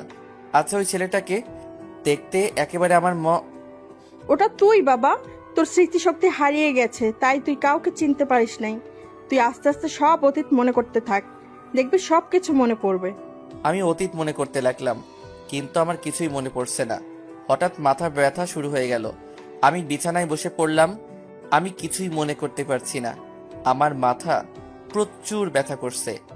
ভাইয়া তোর কিছুই মনে করতে হবে না, তুই এখন রেস্ট নে। তারা আর কোনো কথা না বলে রুম থেকে বেরিয়ে গেল। আমি বিছানায় শুয়ে পড়লাম। দেখতে দেখতে 1 মাস চলে গেল। আমি এখন পুরো সুস্থ, কিন্তু আমি অতীত মনে করতে পারছি না। আম্মুকে বলে বাহিরে একটু ঘুরতে আসলাম। আম্মু বলল গাড়ি নিয়ে যেতে, কিন্তু আমি মানা করছি। আমি বাসা থেকে বেরিয়ে আসতে কিছু গার্ড আমার পিছনে আসতে লাগলো। আমি তাদের পিছনে আসতে মানা করছি। রাইসা তার স্বামীর বাড়ি চলে গেছে। আব্বুকে মাঝে মাঝে দেখি মন খারাপ করে বসে থাকে। আমি হাঁটতে হাঁটতে একটা পার্কে গেলাম। পার্কের ভিতরে ঢুকে দেখি সব জোড়া জোড়া বসে আছে। হঠাৎ একটা ছেলে আমার সামনে এসে বলল, রাসেল, তুই কেমন আছিস? আপনি কে? আপনাকে তো চিনতে পারছি না। আমি জানি তুই আমার উপর রেগে আছিস। শোন, আমি ওই দিন 15-20 জন পোলাপাই নিয়ে তোর লোকেশন অনুযায়ী আসতেছিলাম। হঠাৎ মাঝ রাস্তায় বড় একটা ট্রাক এসে আমাদের গাড়ির সাথে মেরে দেয়। এতে কজন ওখানে মারা যায় আর সবাই আহত হয়। আমি মাথায় প্রচুর ব্যথা পাই। তারপর আশেপাশের লোকজন এসে আমাদের হাসপাতালে নিয়ে যায়। কিছুদিন আগে হাসপাতাল থেকে বাসায় এসেছি। তোকে অনেক ফোন দিছি, কিন্তু তোর ফোন বন্ধ। বাসায় ভালো লাগছে না, তাই পার্কে আসলাম। এসে তোর সাথে দেখা। তোর উপর আমার রাগ ছিল অনেক, কিন্তু এখন আর রাগ নেই। আমি জানি এটা নাদিমের প্ল্যান। এখন আমাদের নাদিমকে ধরতে হবে। আর তোকে একটা কথা বলি, তুই কাউকে বলবি না। কি কথা বল? আমার বাসার সবাই জানে আমার স্মৃতিশক্তি হারিয়ে গেছে। আসলে আমার কিছুই হয় নাই, আমার সবকিছু মনে আছে। এই প্ল্যান করছি যাতে নাদিম আর সাদিয়াকে ধরতে পারি। এই সত্যিটা একমাত্র তুই জানিস। এটা তুই কি করে ভাবলি? যেদিন সবাই জানে আমার জ্ঞান ফিরেছে, আসলে সেই দিন আমার জ্ঞান ফিরে নাই। আমার আগের দিন রাতে জ্ঞান ফিরেছে। আমি ডাক্তারের সাথে প্ল্যান করি। ডাক্তার যেন আমার বাবা মার কাছে বলে আমার স্মৃতিশক্তি হারিয়ে গেছে। এটা তুই কিভাবে করলি? আমি জানি নাদিম আর সাদিয়া যদি জানতে পারে আমি এখনো বেঁচে আছি, তাহলে আমাকে মারার জন্য আবার আসবে। কিন্তু আমি তাদের সাথে অভিনয় করে যাব, তাদের নিজের আয়ত্তে এনে কঠিন শাস্তি দিব। তুই তাদের সাথে মিলবি কিভাবে? ওরা তো তোকে দেখলে মারার জন্য আসবে। মিলার একমাত্র উপায় হলো সাদিয়া। তাকে কিডন্যাপ করলে মিলা সম্ভব। কিন্তু তাকে কিভাবে কিডন্যাপ করবি? একটা প্ল্যান বের করতে হবে যাতে সাদিয়াকে কিডন্যাপ করতে পারি। তোর পোলাপাইন এখন কেমন আছে? আর তোর কত পোলাপাইন আছে বর্তমানে? আমার তো এখনো অনেক পোলাপাইন আছে। ঠিক আছে, আমি তোর সাথে রাতে কথা বলবো। আমি এখন মার্কেট থেকে মোবাইল কিনে বাসায় যাব। বেশি দেরি হলে আব্বু আম্মু চিন্তা করবে। ঠিক আছে, যা। আমি আর কোনো কথা না বলে মার্কেটে চলে গেলাম। মার্কেট থেকে মোবাইলটা কিনে বাসায় চলে আসলাম। কলিং বেল চাপ দেওয়ার পর আম্মু এসে দরজা খুলে দিল। আমাকে বলছে এতক্ষণ কোথায় ছিলাম। আমি বলছি পার্কে কিছুক্ষণ ঘুরছিলাম। আরও কিছুক্ষণ কথা বলে রুমে চলে আসলাম। রুমে এসে নতুন সিম কার্ড মোবাইলে ঢুকালাম। মোবাইল চালু করে সবকিছু ঠিক করে রেখে দিলাম। তারপর ওয়াশরুমে ঢুকে ফ্রেশ হয়ে দুপুরের খাবার খেয়ে রুমে চলে আসলাম। দেখতে দেখতে আরও কিছুদিন চলে গেল। আমরা একটা প্ল্যান করে রাখছি কিভাবে সাদিয়াকে কিডন্যাপ করা যায়, কিন্তু সাদিয়া আর নাদিমকে কোথাও খুঁজে পাচ্ছি না। এমপির বাড়ির চারপাশে লোক লাগিয়ে রাখছি, আর নাদিমের বাড়ির চারপাশে যদি তাদের দেখে তাহলে যেন আমাকে খবর দেয়। নিজের রেস্টুরেন্টে যাই না।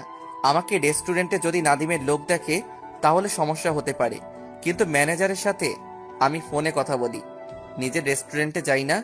আমাকে রেস্টুরেন্টে যদি নাদিমের লোক দেখে তাহলে সমস্যা হতে পারে, কিন্তু ম্যানেজারের সাথে আমি ফোনে কথা বলি। রাতে সবাই মিলে খাবার খেলাম। আব্বু অল্প খাবার খেয়ে রুমে চলে গেল। আমিও খাবার খেয়ে রুমে চলে আসলাম। রুমে এসে বিছানায় শুয়ে ভাবতে লাগলাম আব্বুর কি হয়েছে, আমাকে জানতে হবে।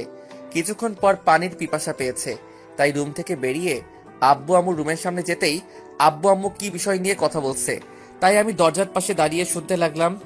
আমি এখন কি করব রাসেলের আম্মু? মোশাররফ আমাকে বলেছে যদি তাকে এবার এমপি বানিয়ে না দিই তাহলে সে আমার অনেক বড় ক্ষতি করবে। আমি জানি মোশাররফ ভালো না, সে অবৈধ কাজ করে। তুমি ওকে আইনের আওতায় নিয়ে আসো। ওকে যদি আইনের হাতে তুলে দিই তাহলে ওকে বের করে নিয়ে আসবে, আর জেল থেকে বেরিয়ে আসলে আমার ক্ষতি করবে, কারণ ওর হাত অনেক বড়। ওর অনেক বড় বড় লোকের সাথে হাত আছে। তাহলে এখন তুমি কি করবে? রাসেল যদি স্মৃতিশক্তি না হারাতো তাহলে ওকে বললে সব মিটিয়ে নিত। আমি জানি রাসেল পারে না এমন কোনো কাজ নেই। সব থেকে বড় কথা হলো রাসেলের অতীত কিছুই মনে নেই। যদি ওকে ভুলিয়ে ভালিয়ে নিয়ে মেরে ফেলে তাহলে আমরা কাকে নিয়ে বাঁচবো? আমি বলি কি তুমি ওর কথায় রাজি হয়ে যাও। আমি আমাদের একমাত্র ছেলেকে হারাতে পারবো না। আমার কিছুই করতে পারবে না। রাসেল তুমি? রুমে ঢুকে বললাম আমি এতক্ষণ দরজার পাশে দাঁড়িয়ে তোমাদের সব কথা শুনলাম। তুমি কোনো চিন্তা করো না, আমি সবকিছু দেখে নিব। তোমার বন্ধুকে যদি এমপি বানিয়ে দাও তাহলে সে দেশের অবস্থা খারাপ করে ফেলবে। আর একটা সত্যি কথা তোমরা জানো না। কি কথা? আমার স্মৃতিশক্তি হারাই নাই। আমি তোমাদের কাছে মিথ্যা বলেছি। আমি ডাক্তারকে বলে এই অভিনয় করছি। কেন করছিস? আমাকে যে মেরে হাসপাতালে পাঠিয়েছে তাকে ধরার জন্য। কে তোকে মেরেছে? সেটা তোমাদের না জানলেও চলবে। একটা কথা বলে রেখো, তোমার ছেলেকে কেউ কিছু করতে পারবে না। বলে নিজের রুমে চলে আসলাম। তারপর এনামুলকে ফোন দিলাম। তার সাথে কিছুক্ষণ কথা বলে ঘুমিয়ে গেলাম। এনামুলের সাথে কি কথা বলেছি তা পরে জানতে পারবেন। সকালে ঘুম থেকে উঠে ফ্রেশ হয়ে রেডি হয়ে নিচে চলে আসলাম। এসে দেখি আব্বু আম্মু আমার জন্য বসে আছে। আমি একটা চেয়ার টেনে বসলাম। আব্বু, তোমার সাথে কিছু কথা আছে। কি কথা বল? আমাদের সব কোম্পানি আমি এখন থেকে দেখব। তুমি দেখবে কেন? ওগুলো তো ম্যানেজার দেখে রাখছে। আমি জানি তোমার বন্ধু আমাদের কোম্পানির মধ্যে হাত বাড়াবে। সে চাইবে আমাদের কোম্পানি নিজের আয়ত্তে রাখতে।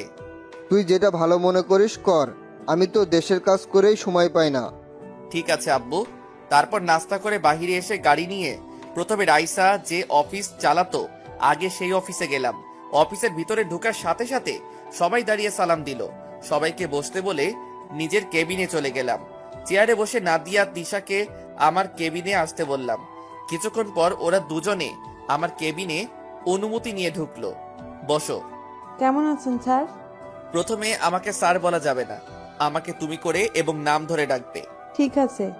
তা অফিস কেমন চলছে? ভালো চলছে। আমরা দুজনেই সব কিছু দেখে রাখছি। গুড। আমাদের একটা পোস্ট খালি আছে, ওখানে একজন মেয়ে লাগে, তাই 4-5 জন মেয়ে আসছে ইন্টারভিউ দেওয়ার জন্য। এখন কি পাঠিয়ে দিব তোমার রুমে?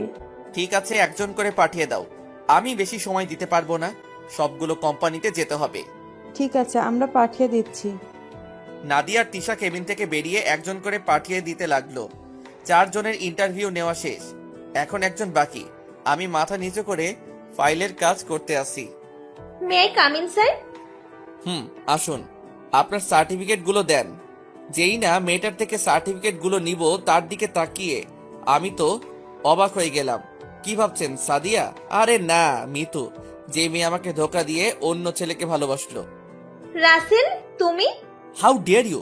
বসের সাথে কিভাবে কথা বলতে হয় সেটা মনে হয় আপনার জানা নেই। আমাকে স্যার বলে ডাকবেন। Sorry sir. ঠিক আছে, এবার আপনি আসতে পারেন। মিতু আমার হাত ধরে কান্না করে বলতে লাগলো, প্লিজ স্যার, আমার এই চাকরিটা অনেক দরকার, তা না হলে বাবা মাকে নিয়ে রাস্তায় নামতে হবে। রাস্তায় নামতে হবে কেন? আপনি তো অনেক টাকার মালিক ছিলেন। ছিলাম, এখন নেই, কারণ ম্যানেজার আমাদের কোম্পানিটা নিজের করে নিয়েছে। আব্বু ম্যানেজারকে অনেক বিশ্বাস করত, কিন্তু ম্যানেজার যে সবকিছু নিজের করে নেবে সেটা আব্বু ভাবতেই পারিনি। তা আপনার বয়ফ্রেন্ড কোথায়? ও, এখন তো মনে হয় বিয়ে করে ফেলছেন। আমাকে ছেড়ে চলে গেছে। যতক্ষণ আমার টাকা ছিল ততক্ষণ আমার পাশেই ছিল। যে সময় আমাদের সব হারিয়ে ফেলেছি তখন আমাদের ছেড়ে চলে গেছে। একটা কথা মনে রেখো, টাকা দেখে কখনো ভালোবেসো না। আজকাল টাকা থাকলে সত্যিকারের ভালোবাসা পাওয়া যায় না। ভালোবাসলে মনের মতো একজনকে দেখে ভালোবাসো। আমি আবার বললাম, ঠিক আছে, তোমাকে আমি চাকরিটা দিলাম, আর তুমি চাইলে আজকে থেকে জয়েন করতে পারো। ঠিক টাইমে অফিস আসতে হবে। তোমার বেতন 30,000 টাকা। কাজ ভালো দেখলে বাড়িয়ে দেওয়া হবে, আর তোমার অগ্রিম মাসের বেতন দিয়ে দেওয়া হলো। মিতু চেয়ার থেকে উঠে আমাকে জড়িয়ে ধরলো আর বলতে লাগলো, আপনি আমায় অনেক বড় উপকার করলেন। আপনার মনে আমি অনেক কষ্ট দিছি, তারপরও আপনি আমাকে চাকরি দিলেন। আমি তো আর সব বড়লোক ছেলের মতো নই। আর একটা কথা তুমি জেনে নাও, আমি বর্তমানে মন্ত্রীর ছেলে। আমার সবকিছু ছিল, কিন্তু তোমাকে বলি নাই। আমি চেয়েছি নিজের পায়ে দাঁড়িয়ে তোমাকে সবকিছু বলবো, কিন্তু তার আগে তুমি অন্য আরেকটা ছেলের সাথে প্রেম করছো। আমার ভুল হয়ে গেছে, আমাকে আপনি মাফ করে দিয়েন। আমি তোমাকে মাফ করে দিছি তোমার বাবা মার দিকে তাকিয়ে।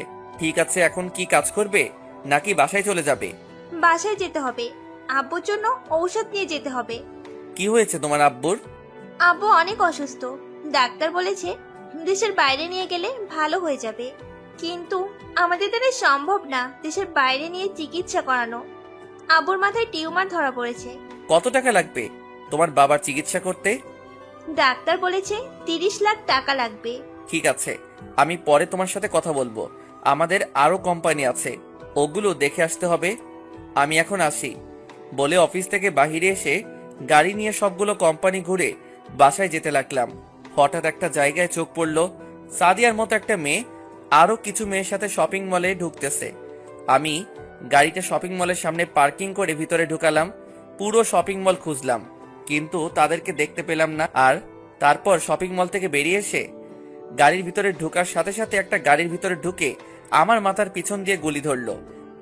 কোনো কথা বলবি না, সোজা গাড়ি চালা। কে আপনি, আর আমার মাথায় গুলি ধরছেন কেন? সেটা কিছুক্ষণ পর জানতে পারবি। এখন আমি যেদিকে যেতে বলবো তুমি সেই দিকে যাবে। আমি আর কোনো কথা না বলে তার কথা মতো গাড়ি চালাতে লাগলাম। আমি এক হাতে মোবাইল নিতে গেলে মেয়েটা বলল, মোবাইল হাতে নেওয়া যাবে না, তা না হলে গুলি করে দেব। মোবাইল হাতে না নিয়ে গাড়ি চালাতে লাগলাম। কিছুক্ষণ পর একটা পুরনো বাড়ির সামনে চলে আসলাম। তারপর আমাকে গাড়ি থেকে নামতে বলল। হঠাৎ মেয়েটা আমাকে জড়িয়ে ধরে কান্না করে দিল। আমি তাকে ঘুরিয়ে তার চেহারা দেখে পুরো অবাক হয়ে গেলাম। জীবন তোমার সুন্দর হবে আমায় ভালোবাসলে, অনেক সুখে থাকবে তুমি আমার কাছে থাকলে, রাখবো তোমায় বুকের ভেতর অনেক যত্ন করে, আমার মতো কেউ পাবে না ভালোবাসতে তোরে। তোমার ঠোঁটের হাসি আমি হারাতে দিব না, তুমি শুধু আমার কথায় একবার বলো হ্যাঁ। ভালোবাসা পরিমাপের একক হলো বিশ্বাস। একে অপরের প্রতি যত বেশি বিশ্বাস থাকবে তাদের ভালোবাসার পাল্লা তত ভারী হবে। হঠাৎ মেয়েটা আমাকে জড়িয়ে ধরে কান্না করে দিল।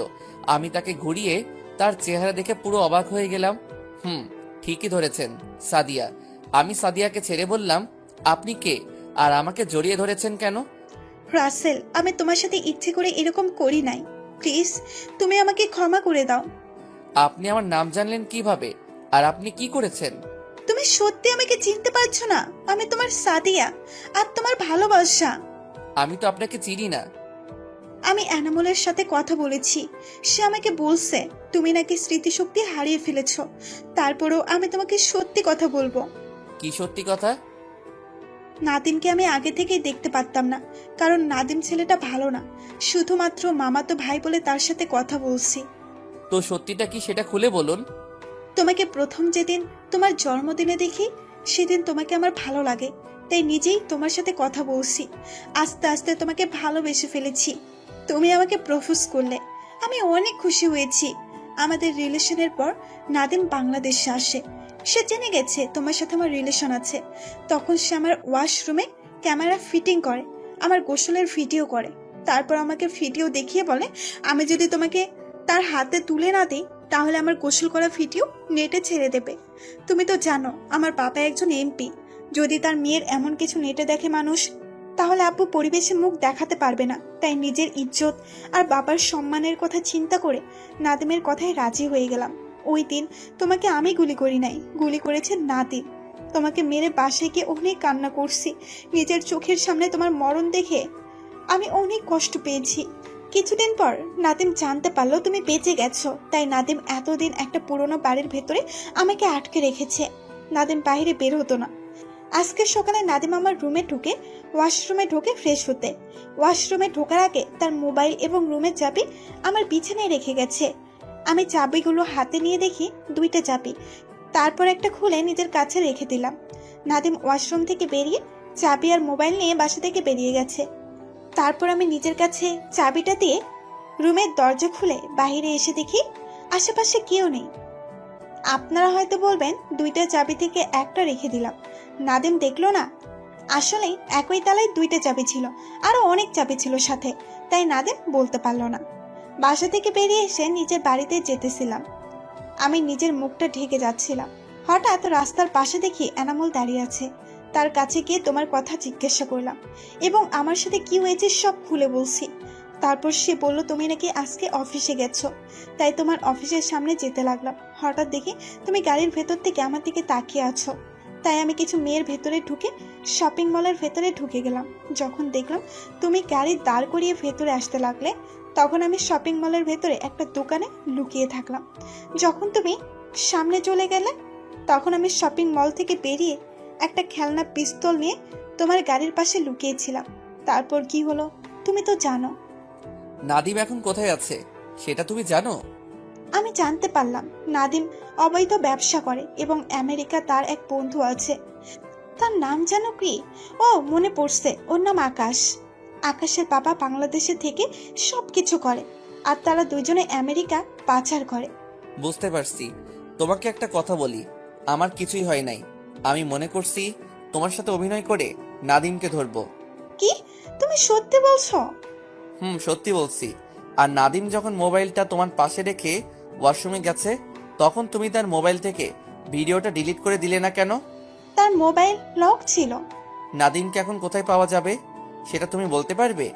সেটা বলতে পারবো না, তবে নাদিম তার লোকের সাথে কথা বলতে শুনছি। এই জায়গাটার কথা বেশি বলে। ও, এখন তুমি কোথায় যাবে?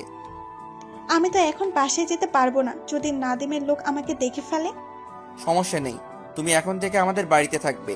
আর নাদিমকে কিভাবে ধরা যায় সেটার প্ল্যান করতে হবে। ওকে আমি ছাড়বো না।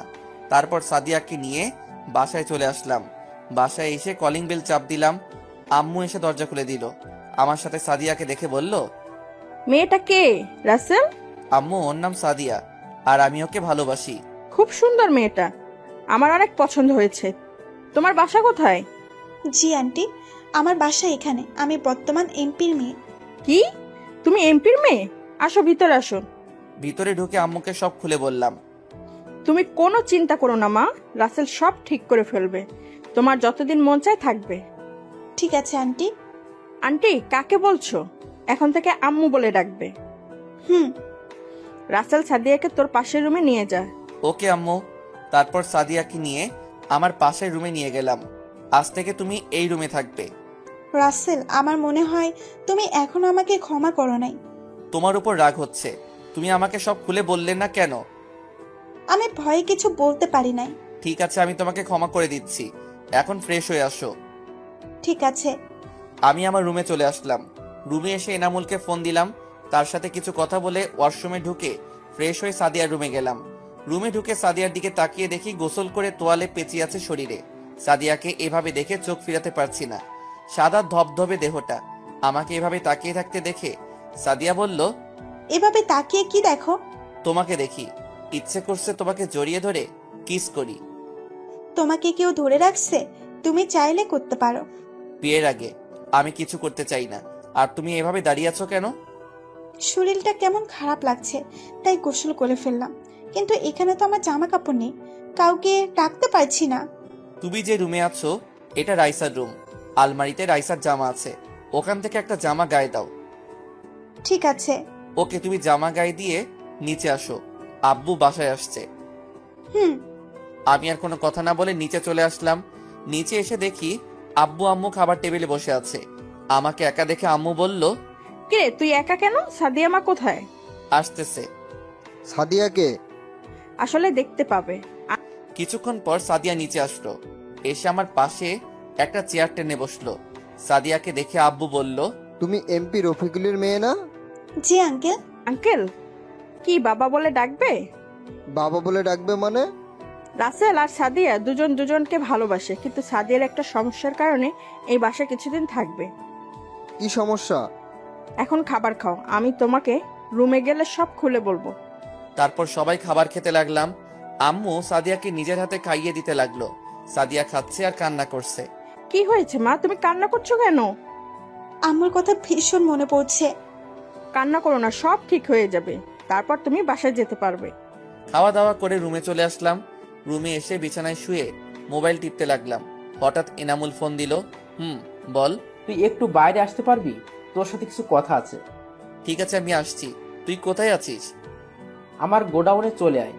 ঠিক আছে, আমি এখনই আসছি। আমি একটা শার্ট গায়ে দিয়ে রুম থেকে বেরিয়ে আসলাম। কাউকে কিছু বলি নাই। আব্বু আম্মু তাদের রুমে ছিল। বাহিরে এসে গাড়ি নিয়ে সোজা এনামুলের গোডাউনে চলে গেলাম। আমাকে দেখে এনামুল বলল, এসেছিস? বল, কেন ডেকেছিস? ও ডাকে নাই, ডেকে এনেছি আমরা। আমি পিছনে তাকিয়ে দেখি নাদিম, আকাশ এবং আব্বুর বন্ধু। তখন আমি এনামুলের দিকে তাকালাম। রাসেল, বিশ্বাস কর, আমি তোকে ডাকতে চাইনি। ওরা আমার বোনকে আটকে রেখেছে। ওরা বলছে তোকে যদি এখানে না নিয়ে আসি তাহলে আমার বোনকে নষ্ট করে মেরে ফেলবে। তাই বাধ্য হয়ে তোকে আসতে বললাম। রাগ তোর পেঁচাল। মনে করছিস তোর বোনকে বিয়ে করে তোদের সব সম্পত্তি আমাদের করে নিব, কিন্তু তুই তা হতে দিলি না। তাই আজকে তোর বোনের জামাই মানে তোর বন্ধুকে মেরে তোর বোনকে বিয়ে করব, আর তুই তাকিয়ে তাকিয়ে দেখবি। তোরা ওদের কিছুই করতে পারবি না। আমি তোদের কাউকে ছাড়বো না। বাবা আকাশ, ওর দেখি সহ্য হচ্ছে না, বৌমাকে নিয়ে আয়। ঠিক বলেছ আব্বু। ওই তোরা আমার জান পাখিকে নিয়ে আয়। কিছুক্ষণ পর দেখি কিছু লোক রাইসা আর রাফিকে নিয়ে আসলো। রাফির হাত বেঁধে রাখছে। রাইসা আমাকে দেখে বলল, ভাইয়া, এই শয়তানদের হাত থেকে আমাদের বাঁচাও। তোর ভাই কিছুই করতে পারবে না, সে শুধু তাকিয়ে তাকিয়ে দেখবে। কুত্তার বাচ্চা, আমি তোদের কাউকে ছাড়বো না বলে যেই না তাদের কাছে যাব তাদের লোক আমাকে ধরে ফেললো। আকাশ, আগে ওর জামাইটাকে মেরে ফেল, তারপর বিয়ের পর ওর ভাইকে মেরে ফেলবো। আকাশ যেই না রাফিকে গুলি করবে সেই সময় চারপাশ থেকে গোলাগুলি শুরু হয়ে গেল। তাদের লোক আমাকে ছেড়ে দিয়ে গোলাগুলি করতে লাগলো। আমি দৌড়ে গিয়ে রাফির হাত খুলে দিয়ে তাদের একটু আড়ালে নিয়ে গেলাম। আপনারা হয়তো ভাবছেন এরা কারা? এরা সবাই হলো আব্বুর লোক। আমি বাসা থেকে বেরিয়ে আসার সময় তাদেরকে বলে আসলাম আমি যাওয়ার 30 মিনিট পর আমার মোবাইলের লোকেশন দেখে যাওয়ার জন্য, কারণ আমি জানি এনামুল আমাকে রাতে ডাকে না। তার যত জরুরি কথা হোক না কেন সে আমাকে রাতে না ডেকে ফোনে বলে দেয়। আমি বুঝতে পারছি এখানে কোনো কিছু হয়েছে, তাই আমাকে যেতে বলেছে। তাই আমি সব বডিগার্ডকে বলে এসেছি তারা যেন আমার মোবাইলে লোকেশন দেখে যায়। আমি যাওয়ার সময় মোবাইলে লোকেশন চালু করে রেখেছি। তো যাই হোক, হঠাৎ একটা গুলি এসে আমার বুকে লাগলো। আমি মাটিতে শুয়ে পড়লাম, চোখ ঝাপসা হয়ে আসছে। তারপর আর কিছুই মনে নেই। এদিকে আমার বুকে গুলি লাগতে দেখে রাইসা আমাকে জড়িয়ে ধরে কান্না করে দিল। এনামুল রাফিকে বলল আমাকে হাসপাতালে নিয়ে যেতে। তারা এদিকটা দেখছে। রাফি আমাকে কাঁধে করে নিয়ে বাহিরে এসে গাড়ি নিয়ে হাসপাতালে নিয়ে আসলো। রাফি আমাকে কাঁধে নেওয়ার পর বডিগার্ড তাদের সেভ করে বাহিরে নিয়ে আসলো। হাসপাতালে নিয়ে আসার পর ডাক্তার আমাকে অপারেশন রুমে নিয়ে গেল। রাইসা বাড়িতে ফোন দিয়ে বলল হাসপাতালে আসার জন্য। আমার বুকে গুলি লেগেছে। আব্বু আম্মু আর সাদিয়া এটা শুনে তারা 1 মিনিট দেরি না করে হাসপাতালে চলে আসলো। আব্বু আম্মু সাদিয়া রাইসা সবাই কান্না করতে লাগলো। ডাক্তার আমাকে দেখে বাহিরে গেল। ডাক্তার বাহিরে গিয়ে সাদিয়াকে বলল আপনি এখানে? ডাক্তার, আমার রাসেলের কি হয়েছে? আপনার রাসেল মানে? ও আমার ভালোবাসা। আপনি জানেন এই রাসেল একদিন আপনাকে রক্ত দিয়ে বাঁচিয়েছে? তার মানে রাসেল আমাকে রক্ত দিয়ে বাঁচিয়েছে? এখন ওর জন্য রক্ত লাগবে। জরুরিভাবে 2 ব্যাগ রক্তের ব্যবস্থা করেন। রাসেল এর শরীর থেকে প্রচুর রক্ত বের হয়ে গেছে। রক্ত না দিতে পারলে তাকে বাঁচানো যাবে না। রাসেল যেহেতু আমাকে রক্ত দিয়েছে, তাহলে আমার রক্ত আর রাসেলের রক্তের গ্রুপ এক। আপনি আমার শরীর থেকে রক্ত নিন ডাক্তার, তারপর ওকে বাঁচান। ঠিক আছে, আপনি আমার সাথে আসুন। ডাক্তারের সাথে সাদিয়া ভিতরে এসে আমাকে 2 ব্যাগ রক্ত দিল। তারপর ডাক্তার অপারেশন শুরু করলো। আমার বুক থেকে গুলি বের করলো। অপারেশন শেষ করে ডাক্তার বাহিরে গিয়ে বলল চিন্তার কোনো কারণ নেই, অপারেশন সাকসেসফুল। 2-3 ঘন্টা পর জ্ঞান ফিরে আসবে। ডাক্তার এই কথা বলে চলে গেল। দেখতে দেখতে 2 ঘন্টা পর আমার জ্ঞান ফিরল। আমি চারপাশে তাকিয়ে দেখি আমি হাসপাতালে আছি। একজন নার্স আমাকে চোখ খুলতে দেখে বাহিরে চলে গেল। কিছুক্ষণ পর দেখি আব্বু আম্মু সাদিয়া আর রাফি রাইসা রুমে আসলো। আম্মু আব্বু রাফি রাইসা আমার সাথে কিছুক্ষণ কথা বলে বাহিরে চলে গেল। শুধু সাদিয়া রয়ে গেল। সাদিয়া আমাকে জড়িয়ে ধরে কান্না করে দিল।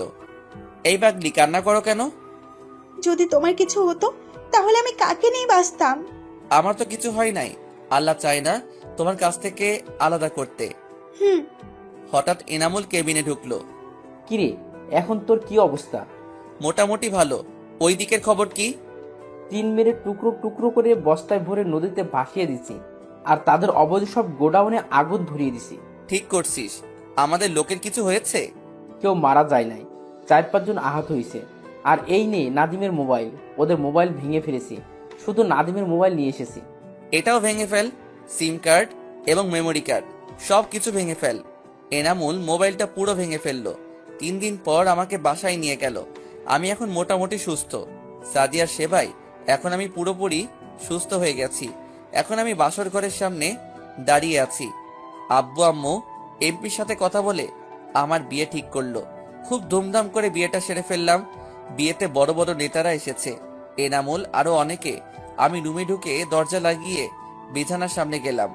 আমাকে দেখে সাদিয়া বিছানা থেকে নেমে সালাম করতে আসলে আমি বুকে জড়িয়ে নিলাম। তারপর দুজনে 2 রাকাত নফল নামাজ আদায় করে বিছানায় গিয়ে বসলাম। সাদিয়া আবার ঘোমটা দিয়ে বসে পড়ল। আমি সাদিয়ার ঘোমটা তুলে তার দিকে তাকিয়ে রইলাম। সাদিয়াকে আজকে অনেক সুন্দর লাগছে।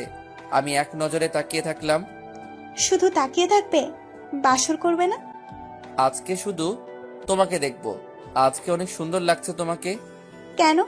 আগে বুঝি সুন্দর ছিলাম না? আমি তা বলি নাই। আর কিছু বলতে হবে না, এখন আমাকে কিস করো। আজকে না করলে হয় না? না, হয় না। তুমি বলেছিলে বিয়ের পর সবকিছু করবে। এখন আমি কোনো কথা শুনতে চাই না। তুমি আমাকে এখন আদর করবে। আমি পারবো না। তোমার কিচ্ছু করতে হবে না, যা করার আমি করতেছি। তারপর আর কি? শুরু হয়ে গেল বিশ্বযুদ্ধ। আমি আর কিছু বলতে পারবো না। আমি এখনো সিঙ্গেল। বাকিটা বিয়ে করে জেনে নিবেন। সবাই আমাদের জন্য দোয়া করবেন, আমরা যেন একটা ক্রিকেট টিম তৈরি করতে পারি। ধন্যবাদ সবাইকে। এখন আমি নিজের সব অফিস দেখাশোনা করি। সাদিয়া বাসায় আব্বু আম্মু সেবা যত্ন করে। ও, আপনাদের একটা কথা বলতে ভুলে গেছি। মিতুর বাবার অপারেশন করিয়েছি। এখন আল্লাহ দিলে উনি সুস্থ আছে। মিতুর অফিসের ম্যানেজারের ছেলের সাথে বিয়ে ঠিক হয়েছে। কিছুদিন পর তাদের বিয়ে। আপনাদের সবার দাওয়াত রইল। এনামুল তাদের নিজেদের অফিস দেখাশোনা করে, কিন্তু সে সবসময় গরিবদের পাশে আছে। আমিও তার সাথে আছি। আমরা ভালো কাজ করব। অসহায় মানুষের পাশে দাঁড়াবো। নদীর পাড়ে বসে আমি লিখছি কবিতা, দুই নয়নে ভাসে শুধু তোমার ছবিটা মেঘলা, আকাশ একলা, আমি একলা, আমার মন ভাবছি কবে হবে তুমি আমার আপনজন। ভালোবাসা মানে হাজারো কবিতার চরণগুলি, ভালোবাসা মানে শিল্পীর আঁকা রং তুলি, ভালোবাসা মানে সুদূর আকাশের তারাগুলি, ভালোবাসা মানে অমাবস্যার রাতে জ্যোৎস্না পাওয়া, ভালোবাসা মানে অন্ধবিশ্বাসে তোমার কাছে যাওয়া, ভালোবাসা মানে অভিমানী হয়ে বসে থাকা। পুরো গল্পে পাশে থাকার জন্য ধন্যবাদ। তো কেমন হয়েছে জানাবেন, ভুল হলে ক্ষমার দৃষ্টিতে দেখবেন। হয়তো আপনাদের মনের মতো করে লিখতে পারি নাই, তারপরও লাইক এবং কমেন্ট দিয়ে জানাবেন কেমন হয়েছে। ধন্যবাদ সবাইকে পাশে থেকে উৎসাহিত করবেন। পরবর্তী গল্পের জন্য অপেক্ষা করুন।